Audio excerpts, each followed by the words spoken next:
Rema hari ini, Mazmur 116 ayat 1-2. Aku mengasihi Tuhan, sebab Ia mendengarkan suaraku dan permohonanku. Sebab Ia menyendengkan telinganya kepadaku, maka seumur hidupku, aku akan berseru kepadanya.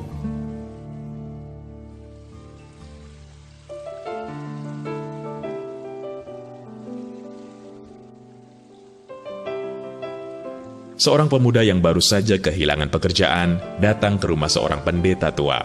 Pemuda itu mengeluh mengenai masalah yang menimpanya. "Pak Pendeta, saya berdoa meminta Tuhan menolong, tetapi Tuhan tidak menjawab. Mengapa harus begini?" Pendeta tua itu lalu pergi ke ruang yang lain, lalu duduk di sana dan mengatakan sesuatu. Si pemuda tidak mendengar apa yang pendeta itu katakan. Lalu ia mencoba mendekat dan kembali bertanya, "Apa yang kau katakan tadi?" Pak Pendeta mencoba mengulangi kata-katanya dengan lebih perlahan lagi, seolah sedang bergumam.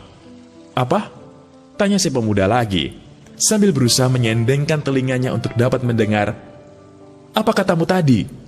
Dengan lembut Pak Pendeta tua memegang pundak sang pemuda itu dan berkata, "Saudaraku, Allah kadang berbisik saat berkata-kata. Jadi, untuk berkomunikasi dengannya, kita perlu mendekat dan menaruh perhatian lebih lagi." Ya, ilustrasi di atas juga menjadi gambaran bagaimana seharusnya kita membangun hubungan dengan Roh Kudus. Roh Kudus adalah pribadi yang maha kuasa.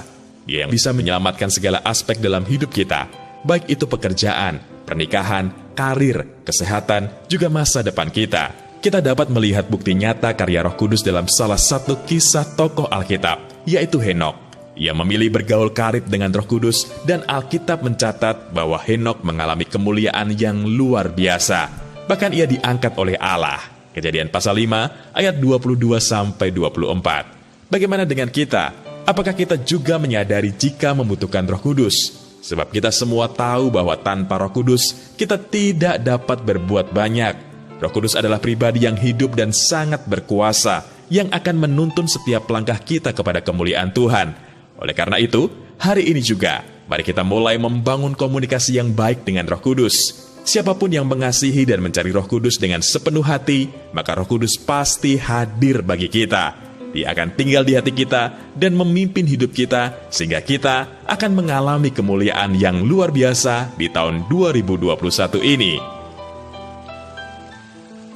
Sudahkah Anda selama ini membangun komunikasi dengan Roh Kudus secara konsisten? Mengapa demikian? Menurut Anda, mengapa penting bagi kita untuk senantiasa berkomunikasi dengan Roh Kudus? Apa yang menjadi komitmen Anda untuk dapat mengaplikasikan renungan hari ini ke dalam hidup Anda?